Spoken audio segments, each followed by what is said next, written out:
नमस्कार, स्वागत है आपका IBC 24 में और मैं हूं आपके साथ शालिनी हाडिया। आप देख रहे हैं सेहत से जुड़ा हमारा खास कार्यक्रम हेल्थ गुरु। बदलती लाइफस्टाइल में दिल से संबंधित बीमारियां तेजी से घर कर रही हैं। पिछले कई सालों के आंकड़ों की मैं बात करूं तो कई ऐसे मरीज हैं जिनको दिल की बीमारी का अंदेशा नहीं था, लेकिन स्थिति हार्ट अटैक और कई बार स्थिति मौत तक पहुंच जाती है। इसके लिए ज़रूरत है कि लोग दिल की बीमारियों को लेकर जागरूकता हो। इसी मकसद के साथ हर साल 29 सितंबर को वर्ल्ड हार्ट डे मनाया जाता है। इसका मकसद लोगों के बीच जागरूकता पैदा करने के साथ ही हेल्थ चेकअप और किस तरह के लक्षण और पहचान है ये कराने का होता है। आज के हमारे शो में हम बात करेंगे कि कैसे आप अपने दिल का ख्याल रख सकते हैं। तो चलिए आगाज करते हैं हेल्थ गुरु का।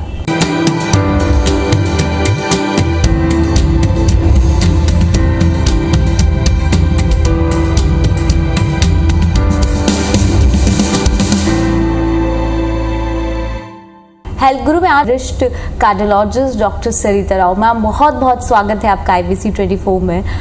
मैम, मेरा सबसे पहला सवाल आपसे यही है कि आखिर दिल का ख्याल कैसे रखा जाए, क्योंकि वर्तमान जो लाइफस्टाइल है वो बेहद ज़्यादा चुनौती भरी है।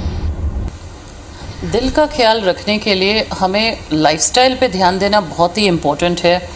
एज़ यू नो, आज के फास्ट पेस्ड लाइफ जो है इसमें लोगों के पास वक्त नहीं है अपने लिए, और अपने शरीर के लिए तो बिल्कुल ही वो वक्त नहीं निकालते हैं। द सिंपल थिंग इज़ कि लोग आज एक्सरसाइज करने का टाइम नहीं ढूंढ पाते, डी स्ट्रेस करने का टाइम उनके पास नहीं है। They in this fast paced life they don't watch what they eat, कि क्या खा रहे हैं, is it fast food, is it processed foods. They do not pay attention to their life style at all. तो सबसे important चीज़ है, अगर आप हेल्दी रहना चाहते हैं, being healthy is very important and it starts right from birth. सबसे पहले you have to watch what you eat. जो भी आप खाएं, more amount of uncooked foods like fresh fruits, green leafy vegetables, oil की मात्रा उसमें कम रहे, butter, cheese, ये सारी चीज़ें थोड़ा कम लें. Try to avoid foods which are very high calorie. Protein based diets ज़्यादा लें. So basically food you have to watch what you eat. Fast foods को अवॉइड करें. The second thing that you have to do for your body is exercise daily. Exercise हमारे guidelines के हिसाब से रोज़ आपको कम से कम आधे घंटे एक्सरसाइज करना चाहिए. अगर आप नहीं कर सकते हैं तो एटलीस्ट ट्राई कि आप एवरी ऑल्टरनेट डे ज़रूर एक्सरसाइज करें. That is very essential for your health and well being. In addition to that, मैं हमेशा कहती हूँ कि लाइफस्टाइल में आपको अपना हेल्थ चेक ज़रूर कराना चाहिए, क्योंकि कई बार you are following a healthy lifestyle but you still have things which are genetic. For example high blood pressure, diabetes, heart disease, ये सारी चीज़ कई बार जेनेटिकली भी ट्रांसमिट होती है. यानी कि अगर आपके पेरेंट्स को, आपके फैमिली में किसी को है, तो there are chances that it can be genetically transmitted to you. So every individual who is above the age of 30 years, 30 साल से ज़्यादा अगर आपकी उम्र है, तो आपको ज़रूर अपना एक प्रिवेंटिव हेल्थ चेकअप कराना चाहिए, जिससे आपको पता चल जाएगा कि क्या आपको कोलेस्ट्रॉल है, क्या आपको ब्लड प्रेशर है, क्या आपकी शुगर बढ़ी हुई है, और इन चीज़ों को हम नियंत्रण में कर सकते हैं. डॉक्टर, कई बार हम ऐसे देखते हैं कि एकदम से हार्ट फेलियर हो जाता है, हार्ट फेल हो जाता है, कैसे ये सिचुएशन बनती है? So heart failure is a very broad kind of a term. जब एक कार्डियोलॉजिस्ट हार्ट फेलियर कहते हैं तो उनका मतलब ये होता है कि हार्ट का जो पंपिंग है वो कम हो गया है, जिसकी वजह से पेशेंट की सांस फूलने लग जाती है और patient has difficulty in breathing. Oxygen saturation कम हो जाती है, पेशेंट को हॉस्पिटल में एडमिट करना पड़ता है, हमें ऑक्सीजन सपोर्ट देनी पड़ती है, कई बार नॉन इन्वेजिव वेंटिलेशन या इन्वेजिव वेंटिलेशन देने की ज़रूरत पड़ती है और सपोर्ट लगता है पेशेंट को. But in a layman's term, जब लोग हार्ट फेल के बारे कहते हैं तो लोगों को ये समझ आता है कि पेशेंट को हार्ट अटैक हुआ है. Now heart attack is one of the causes of heart failure, यानी कि हार्ट अटैक से भी पेशेंट को हार्ट फेलियर हो सकता है, यानी कि हार्ट की पंपिंग कम हो सकती है और पेशेंट की कंडीशन गंभीर हो सकती है. सो बेसिकली हार्ट फेलियर के बहुत सारे वजह हैं. हार्ट अटैक एक है, कार्डियोमायोपैथी दूसरा है, तीसरा वैल्वुलर हार्ट डिजीज़ है, उससे भी हो सकती है. कई बार सिंपल हाई ब्लड प्रेशर यानी कि पेशेंट का ब्लड प्रेशर अचानक से शूट करता है, 200 के ऊपर चला जाता है, तो फिर पेशेंट को हार्ट फेलियर हो सकती है। कई बार पेशेंट को एरिथमिया होती है, यानी कि हार्ट की जो हमारी गति है, नॉर्मल हार्ट की गति 60 to 100 के बीच में रहती है, और अगर ये बहुत तेज़ हो जाती है, if the heart rate goes very high, patient को एट्रियल फिब्रिलेशन की एपिसोड हो रही है या सम अदर एरिथमिया हो रही है, उसमें भी पेशेंट की हार्ट फेलियर हो सकती है। सो बेसिकली बहुत सारे वजह होते हैं हार्ट फेलियर की, और उस पेशेंट में किस वजह से हो रही है, उस वजह को हमें आइसोलेट करना पड़ता है, then we can treat the heart failure. तो ये बिल्कुल आपकी बात सही है कि ये अचानक से हो सकती है, अचानक का पेशेंट का हार्ट फेल हो सकता है, but most of the time हमें कोई वार्निंग साइन सिम्टम्स पहले मिलती है। आपने अक्सर सुना होगा कि जब किसी को हार्ट अटैक होती है या किसी की हार्ट फेलियर की सिचुएशन होती है, तो जब हम उनकी हिस्ट्री लेते हैं तो वो बताते हैं कि नहीं, मुझे 7 दिन पहले से तकलीफ़ हो रही थी, बट मैंने सोचा कि ऐसे ही ये ठीक हो जाएगी, मैंने ओवर एक्सर्ट कर लिया होगा, या मुझे गैस हो रही थी, या they don't take it seriously. तो सबसे इम्पॉर्टेंट चीज़ है कि आप अपने हेल्थ के प्रति प्लीज़ सीरियस हो जाएं, अपनी अवेयरनेस लेवल बढ़ाएं कि अगर आपके शरीर को कोई भी तकलीफ़ हो रही है तो आप खुद नहीं डिसाइड करेंगे कि ये कुछ भी नहीं है, ये ओवर एक्सर्शन से है, ये थकान है। प्लीज़ अपने नज़दीकी डॉक्टर के पास जाएं, चेकअप कराएं अपना। लेट अस टेल यू कि आपकी हार्ट ठीक है। एक चेकअप कराने से आपकी बहुत सारी समस्या की सॉल्यूशन हो सकती है। कई बार हम ये भी देखते हैं कि हार्ट फेलियर हो जाता है, एकदम से उसके लक्षणों की अगर बात करें, जैसे आपने कहा कि पहले आइडेंटिफिकेशन हो जाना, तो लक्षण कैसे आइडेंटिफाई किए जाए?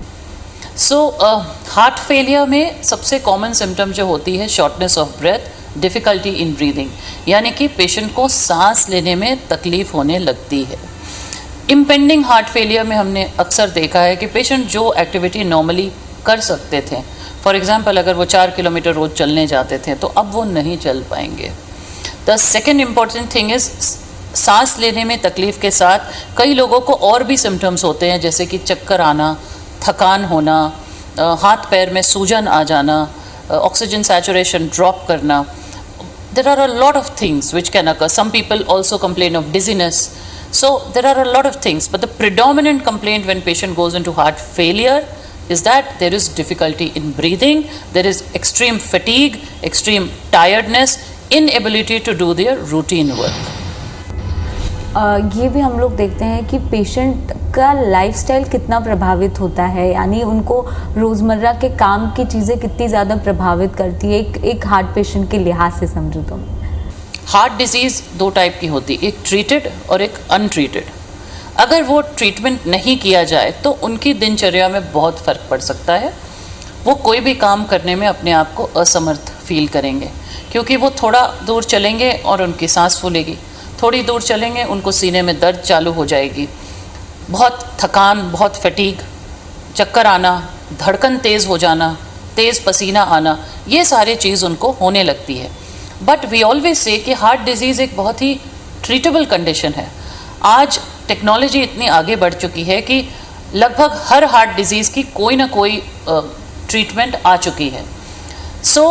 फॉर एग्ज़ाम्पल अगर आपको कॉर्नरी आर्टरी डिजीज़ है तो हम इसमें आपकी आर्टरीज़ को ओपन कर देते हैं, ईदर बाय एन एंजियोप्लास्टी या तो फिर बाईपास सर्जरी के माध्यम से, या तो फिर कई बार अगर नॉन क्रिटिकल डिजीज़ है तो दवाइयों से भी ट्रीटमेंट हो सकती है। इसके अलावा अगर आपको वैल्वुलर हार्ट डिजीज़ है और वो सिवियर हो चुकी है तो वैल्व रिप्लेसमेंट भी बहुत आसानी से आजकल हो जाती है। In fact today we have percutaneous treatment of heart valve, यानी कि बिना सर्जरी की सुई के माध्यम से भी हम उसको ठीक कर सकते हैं। अगर आपको रिदम डिसऑर्डर है, एरिथमिक हार्ट डिजीज़ है, तो उस कंडीशन में भी हम दवाइयों या तो फिर रेडियो फ्रीक्वेंसी एब्लेशन के माध्यम से ये रिदम डिसऑर्डर को भी कंट्रोल कर सकते हैं। अगर आपकी ट्रीटेड हार्ट डिजीज़ है, यानी कि आपको हार्ट डिजीज़ है, आपने कार्डियोलॉजिस्ट को दिखाया और उसका आपको सही सोल्यूशन मिल गया, in that condition a heart patient can lead an absolutely normal life. मैं आपको ये बताना चाहूँगी कि बहुत सारे पेशेंट्स जिनके मैंने एंजियोप्लास्टी की हुई है वो आज मैराथन दौड़ते हैं। I recently met a gentleman, he is also a doctor, उनकी एंजियोप्लास्टी हुई है, 2 स्टेंट लगे हुए हैं उन्हें, और वो 42 किलोमीटर्स मैराथन दौड़ते हैं। हार्ट डिजीज़ में ऐसा नहीं है कि आपकी लाइफ बिल्कुल चेंज हो जाएगी। अगर आपने सही ट्रीटमेंट सही वक्त पे लिया तो आप बिल्कुल नॉर्मल लाइफ जी सकते हैं। येस, बट ट्रीटमेंट लेना ज़रूरी है। बहुत ज़्यादा महत्वपूर्ण जानकारी दी, क्योंकि कई बार लोग जो हैं काफ़ी ज़्यादा डिमोटिवेट भी हो जाते हैं। आज हम चर्चा कर रहे हैं शरीर का सबसे अभिन्न अंग दिल की, और दिल का जब भी बात आती है तो उसका ख्याल रखना बेहद ज़्यादा ज़रूरी हो जाता है। डॉक्टर सरिता राव इंदौर अपोलो हॉस्पिटल से मेरे साथ लगातार जुड़ी हुई है। मैम, हम जिस तरह से जिक्र कर रहे थे, हमने एक दौर अभी रिसेंटली क्रॉस किया है, वो है कोविड का समय। कोविड महामारी और उसके बाद लगातार जिस तरह के पेशेंट्स आपको हार्ट के मिल रहे हैं, क्या आपको लगता है कि उसके बाद बहुत ज़्यादा चैलेंजेस बढ़ गए हैं, क्योंकि लोगों के अंदर जो कोविड पॉजिटिव रहे हैं उनमें क्या कुछ अलग लक्षण मिल रहे हैं और क्या इससे रिस्क बढ़ी है? So COVID all in all was a very bad time for us. So pre-existing heart patients की condition worsen हुई because ना तो उन्हें medication वक्त पे मिल पाई and at the same time they were not able to come for their regular follow-ups and treatments. इसके अलावा COVID per se के बहुत सारे cardiac manifestations and complications थे.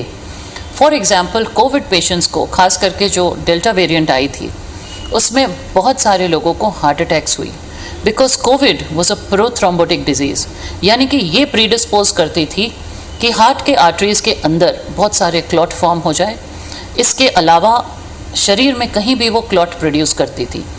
हमने ये देखा है कि even 6 months post covid patient को इंक्रीज रिस्क रहती थी हार्ट अटैक की और थ्रोम्बोसिस की।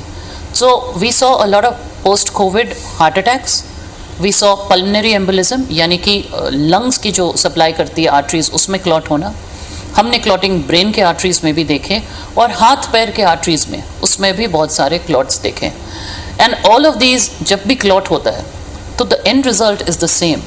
The end result is that blood supply to that part of the organ, that part of the body वो इंटरप्ट हो जाती है और उस वजह से शरीर का वो हिस्सा खराब होने लग जाता है। So COVID was a multifactorial thing. Not only कि कोविड ने खुद तकलीफ दी पेशेंट्स को, कोविड के खुद कार्डियक मैनिफेस्टेशंस थे, कार्डियक कॉम्प्लिकेशंस थे, बट इसके अलावा कोविड के डर के वजह से बहुत सारे लोग जिन्हें टाइमली ट्रीटमेंट मिलना चाहिए था वो पहुंच नहीं पाए। And yes, after covid we have seen that covid was also a multi system disease, यानी कि ये शरीर की हर ऑर्गन को इफ़ेक्ट करती थी। कई बार किडनीज़ को इफ़ेक्ट करती थी, हार्ट को इफ़ेक्ट करती थी, लंग्स को तो ज़रूर इफ़ेक्ट करती ही थी। सो बहुत सारे लोग अभी भी कंप्लेन करते हैं पोस्ट कोविड पेशेंट्स की, they have recovered from Covid but सांस उनकी अभी भी फूलती है। So yes, it has made the scenario much worse. Doctor, हमने ये भी देखा कि कौन कौन से ऐसे हाई रिस्क फैक्टर है एकदम से जब हार्ट अटैक आता है? हार्ट अटैक के बहुत सारे रिस्क फैक्टर्स होते हैं। We divide it into 2, modifiable, non modifiable factors. Now अगर आप नॉन मॉडिफाइबल फैक्टर्स के बारे कहें, वो फैक्टर्स जिन्हें हम बदल नहीं सकते हैं। फॉर एग्जाम्पल एज, बढ़ते उम्र के साथ हार्ट अटैक होने की संभावना बढ़ जाती है, लेकिन ये एक ऐसी चीज़ हम है जो बदल नहीं सकते। In addition to that, India is also called the diabetic capital of the world, यानी कि हमारी जो नसें हैं वो ज़्यादा पतले हैं। They are more predisposed to diffuse long diseases and that is something that we are not being able to change क्योंकि वो हमारे genetics में है।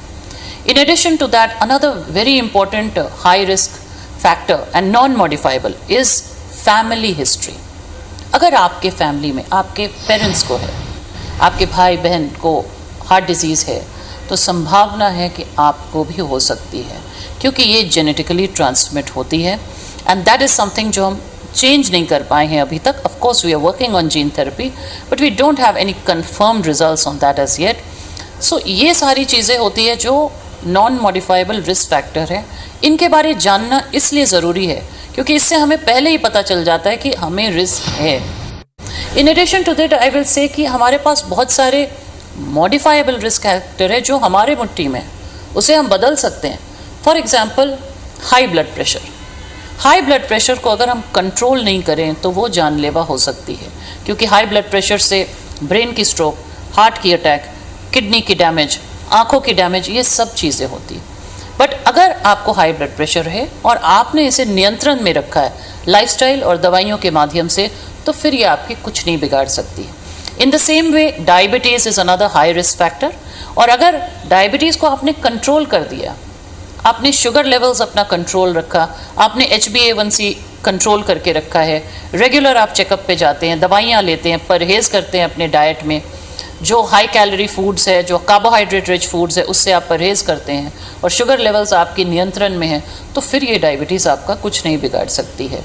In the same way I will say cholesterol level, yes, being Indians we are predispose to hypercholesterolemia, यानी कि हमें pattern है कि हमारे कोलेस्ट्रॉल लेवल्स हाई रहती है, बट ये जेनेटिकली है। आप बहुत कुछ कर सकते हैं उसको बदलने के लिए।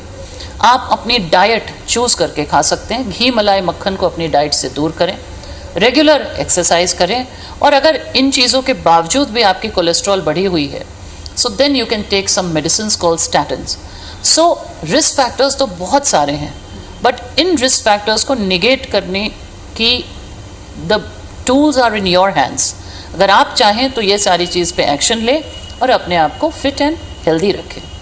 हमें इस बार की थीम की अगर बात करें तो कैसी थीम रहने वाली है इस बार वर्ल्ड हार्ट डे पे? So this time also the theme is use heart for every heart, यानी कि कोशिश करें कि हर व्यक्ति अपने हार्ट हेल्थ के प्रति जागरूक रहें और उसे ठीक करने की अप्रोप्रिएट मेजर्स लें। अप्रोप्रिएट मेजर्स बहुत सिंपल सी चीज़ें हैं जो हम सबको पता है, बट हम उस पर ध्यान नहीं देते हैं।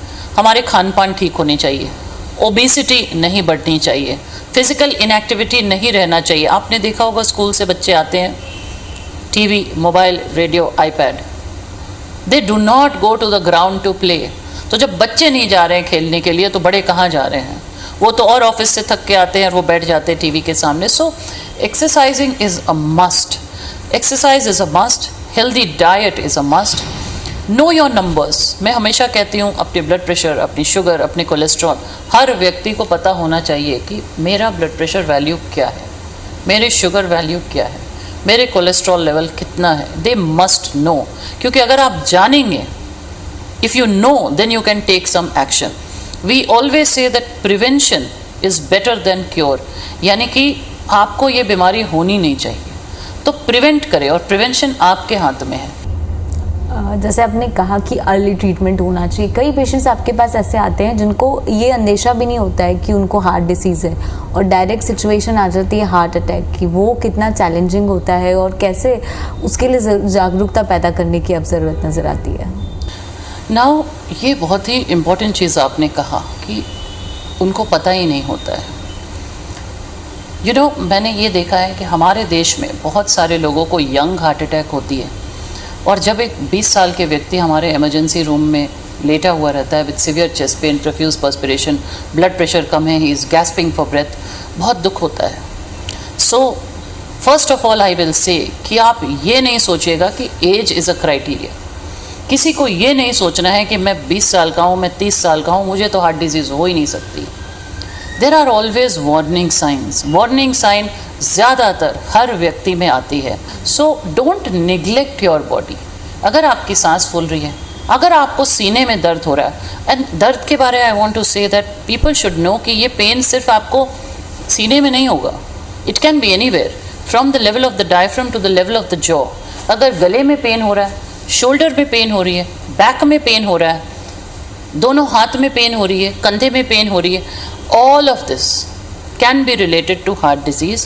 So don't neglect the warning signs which your body gives you. 1, any pain anywhere between level of diaphragm to jaw can be cardiac. अगर आपको ऐसा महसूस होता है तो तुरंत अपने नज़दीकी नर्सिंग होम, हॉस्पिटल, डॉक्टर के पास जाके अपना एक ECG ज़रूर कराएं, कार्डियक एंजाइम टेस्ट ज़रूर कराएं। Also, this is where the role of preventive health checkups come in. It is never too young to come in and get a preventive health checkup done. आम तौर पे हर व्यक्ति को अगर उनकी हेल्थ चेकअप हो गई है, अगर उनका TMT टेस्ट हो गया है, इको टेस्ट हो गया है, and they are normal, then the chances of their having a sudden heart attack becomes much less. So preventive health check and listening to the warning signs which your body gives you, ये बहुत ही important role रहता है in prevention of heart attacks. Ma'am, जितने भी हमारे दर्शक इस समय ये प्रोग्राम देख रहे हैं, उन्हें क्या मैसेज देना चाहेंगी? कैसे रखें अपने दिल का ख्याल? दिल का ख्याल रखना is very important, specially on the occasion of world heart day. हम सबको यही कहते हैं कि आप अपना दिल का ख्याल रखें, वो सारी चीज़ें करें जो आपके दिल के लिए अच्छा है, यानी कि मोटापा नियंत्रण पे रखें, कंट्रोल करें अपनी ओबेसिटी को, फिज़िकल इनएक्टिविटी से दूर रहें, फिज़िकल एक्टिविटी की तरफ जाएं, कोशिश करें कि रोज़ कम से कम आधे घंटे आप एक्सरसाइज करें, अपना ब्लड प्रेशर, अपना कोलेस्ट्रॉल लेवल और अपनी शुगर लेवल, ये तीनों चेक करा के उसे कंट्रोल पे रखें। अगर आप स्मोक करते हैं या ड्रिंक करते हैं, so smoking is an absolute no. जो भी व्यक्ति स्मोक करते हैं उनकी risk of heart attack double हो जाती है, तो smoking is something we do not condone. अगर आप ड्रिंक करते हैं तो कोशिश करें कि हफ्ते में 2 ड्रिंक से ज़्यादा नहीं लें, because that again more alcohol will lead to alcoholic cardiomyopathy. So these are very simple things. Take care of all of these things and keep your heart healthy and safe. बहुत बहुत शुक्रिया IBC 24 के साथ जुड़ने के लिए। बहुत ज़्यादा महत्वपूर्ण जानकारी, क्योंकि कई बार हम छोटी छोटी चीज़ों को अवॉइड कर देते हैं और यही छोटी छोटी चीज़ें जब अवॉइड होती है तो ये एक बड़ी बीमारी का रूप ले लेती है और अधिकांश केसेस में हार्ट अटैक की ये बात सामने भी आई है और उसको लेकर अब एक मेडिकल साइंस में नई रिसर्च भी शुरू हो चुकी है। इसलिए ज़रूरी है कि आप अपनों का ख्याल रखें, अपने दिल का ख्याल रखें। आज के हमारे इस खास पेशकश में इतना ही। आप बने रहिए IBC 24 के साथ। मुझे दीजिए इजाज़त। नमस्कार।